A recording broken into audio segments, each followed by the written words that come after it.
Bon, nous sommes maintenant arrivés à la 13e vidéo. Bon, je dois mentionner avant que j'ai terminé la 12e vidéo avec le cas du camionneur Thomas Francis Henry en laissant planer une intervention servant à la fabrique d'un consentement pour soutenir l'idée d'un meilleur contrôle des frontières canado-américaines. Donc, pour moi, c'est peut-être pas un hasard, mais c'est peut-être voulu que le type ait défoncé les frontières de la colle dans le but de nous faire comprendre qu'il fallait signer un accord pour le contrôle des douanes. Au-delà de cette volonté d'encadrer la circulation des gens, on observe un quasi-paradoxe qui consiste à signer des traités qui reposent sur la disparition des frontières économiques et qui profitent à l'homogénéisation de lois et de normes de production afin d'optimiser les rendements de la spéculation sur les biens et services. À cette fin, il est aussi impératif de rassembler le pouvoir politique et celui des multinationales sous le même toit afin de rationaliser les actions. On le voit, on le constate, on a abordé précédemment le réseau pour démontrer que la politique et les entreprises vont dans la même direction. Sauf que on doit aussi mentionner que cette alliance n'est pas pure pour autant, puisqu'un pourcentage non négligeable de l'argent qui circule dans l'économie mondiale provient du crime organisé. Bien avant que le mondialisme prenne la voie du CFR et qu'il devienne une solution incontournable au capitalisme, la mafia traversait les frontières pour ses propres besoins. Donc, on peut dire que le mondialisme et la mafia vont très bien ensemble, puisque c'est en fin de compte la mafia qui a profité en premier lieu des fuites de capitaux, de transfert de fonds de banque à une autre, à travers, exemple, des transferts électroniques.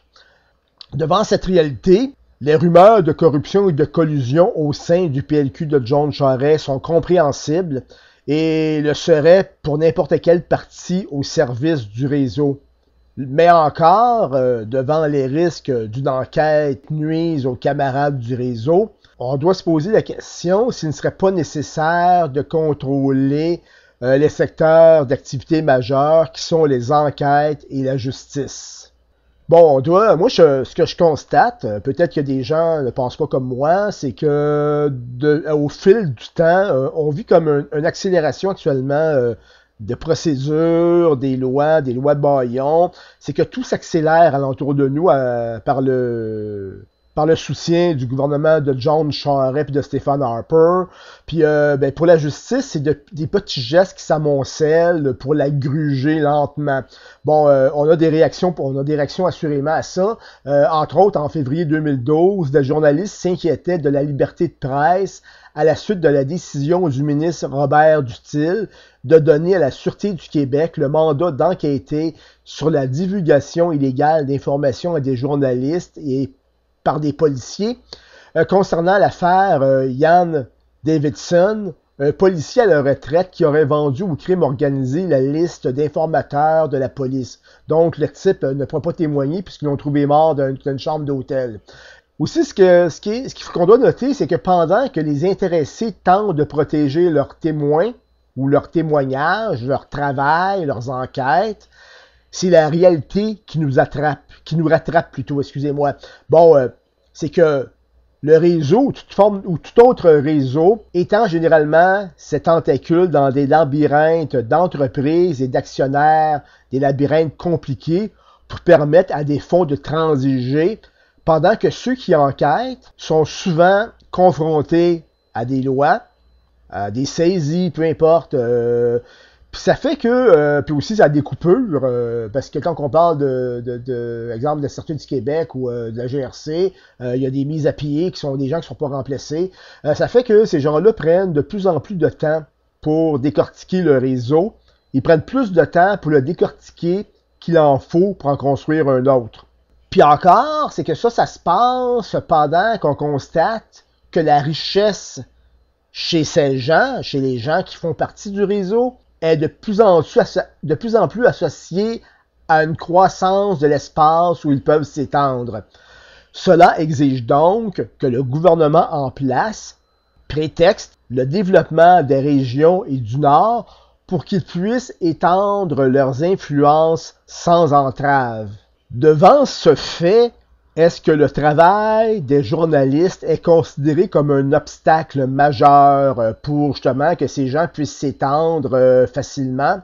Je ne peux pas répondre à la question, sauf que moi, j'ai été surpris de constater que le journalisme d'enquête a perdu encore des plumes en février 2012 lors du congédiement de Alain Saunier, le directeur de l'information à la SRC qui a contribué à mettre sur pied des émissions d'enquête, dont celles qui ont passablement nui au gouvernement de John Charest.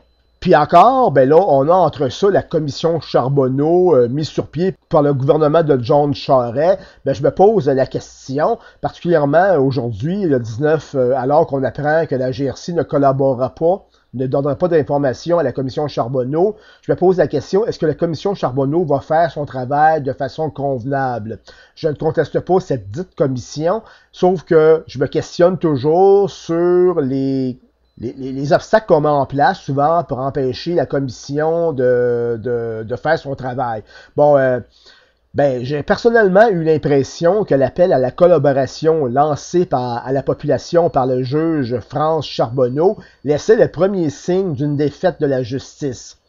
C'est comme si les révélations publiques inquiétantes extirpées du rapport de Jacques Duchesneau sur l'existence d'un réseau criminel très étendu, donc selon moi très étendu et synonyme d'international, n'étaient plus la base aux enquêtes de la commission. Une impression amplifiée à la lecture d'un texte de la journaliste Kathleen Lévesque du Devoir traitant de tensions au sein de la commission Charbonneau, tensions entre la police municipale et provinciale, la SQ, la police provinciale, perçue comme proche du pouvoir politique. Une impression que Sylvain Lépine du Bureau de la lutte contre la corruption et la malversation, intégré à l'unité permanente anticorruption, désirait que la commission Charbonneau se coupe définitivement du rapport Duchesneau.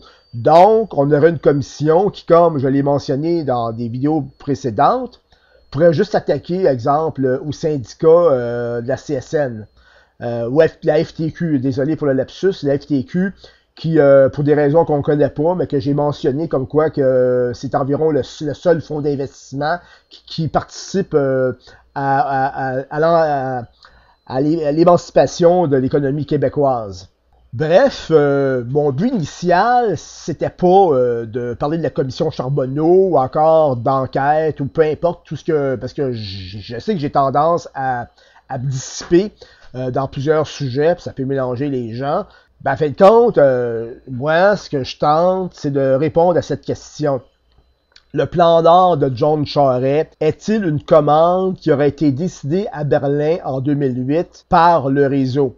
Bon, à mon avis, les éléments en place qu'on a abordés tout le long des vidéos nous donnent une réponse assez claire. Par contre, j'ai parlé aussi d'un autre sujet dont certains vont croire que ça n'a pas de rapport, mais ça en a un, c'est l'accord économique, commercial global, l'AECG, dirigé par Pierre-Marc Johnson. Maintenant, c'est que je vais revenir sur des informations qui vont peut-être un peu préciser certains rapports entre le gouvernement, entre autres John Charest, et des vieilles ambitions.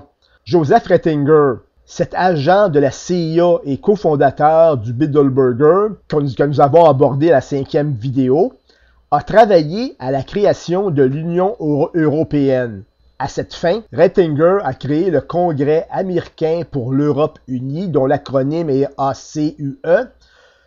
Ça a été créé le 29 mars 1949 avec l'assistance de Paul-Henri Spaak, homme politique qui, entre 1936 et 1961, occupe les postes de ministre des Affaires étrangères, premier ministre de la Belgique, président de l'Assemblée consultative du Conseil de l'Europe et secrétaire général de l'OTAN. Pour Spaak, la naissance de l'Union européenne est le passage obligé vers la création d'une union entre l'Europe et les États-Unis. On parle ici d'un marché transatlantique qui doit rassembler l'Europe et l'Amérique. Est-ce que Ratzinger et la CIA et le Bilderberger ont abandonné cette idée? Qu'est-il arrivé avec cette idée en 2012? Des négociations à huis clos se tiennent pour créer un parlement nord-américain, un projet caressé par le réseau, comme je l'ai mentionné à la 4e vidéo, entre autres partagée par le WWICS. Puis encore le WWIC, dont entre autres, je crois, Raymond Chrétien. Pendant ce temps, donc pendant qu'on travaille en secret à l'instauration prétendument d'un parlement nord-américain, le seul accord qui indique cette volonté d'en arriver à une union entre ce futur parlement et celui de Bruxelles est l'accord économique commercial global AECG, lancé par John Charest. Il faut le mentionner, c'est John Charest qui l'a lancé. C'est le même aussi qui parle actuellement de libre-échange avec la Chine et négocié par Pierre-Marc Johnson, celui qui n'aime pas se faire poser des questions, qui réagit plutôt négativement aux questions, j'oserais dire. Là, je me pose cette autre question. Est-ce que John Charest suit la route tracée par Joseph Ratzinger pour autant? On sait que vouloir signer un accord entre le Canada et l'Europe n'est pas la même chose que réaliser une union entre l'Amérique et l'Europe. L'honoré du WWIC, John Charest, le sait assurément.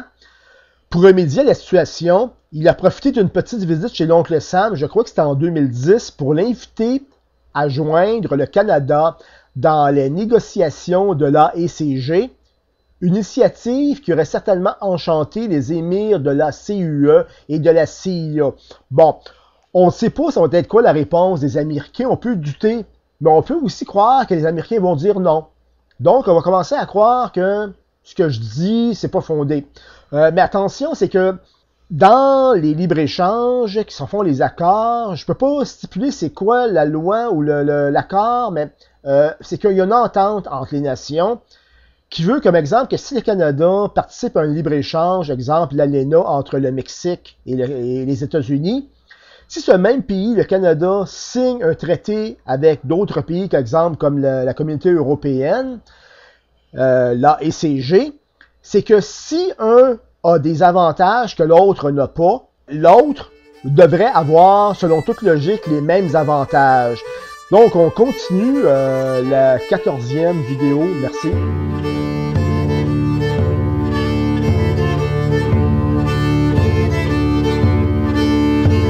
Je passerai pour réactionnaire, pièce de musée d'un ancien temps. Mais que voulez-vous, vos manières d'accélérer toujours le temps m'étourdissent, me désespèrent, comme le dernier des Mohicans qui regardait sa race fière s'éteindre sous la loi des Blancs.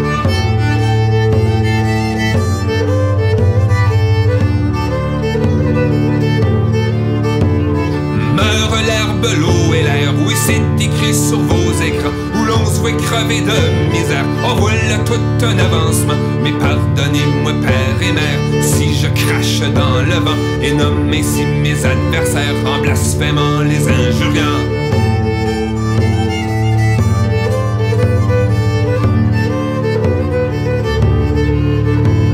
Mais j'ai juré et j'en suis fier de ne jamais joindre le rang. Autrefois ils faisaient la guerre, aujourd'hui ils font autrement. Ils font des armes qu'on ne voit guère, ils font surtout beaucoup d'argent. Achètent la planète entière et Mars et la lune d'argent.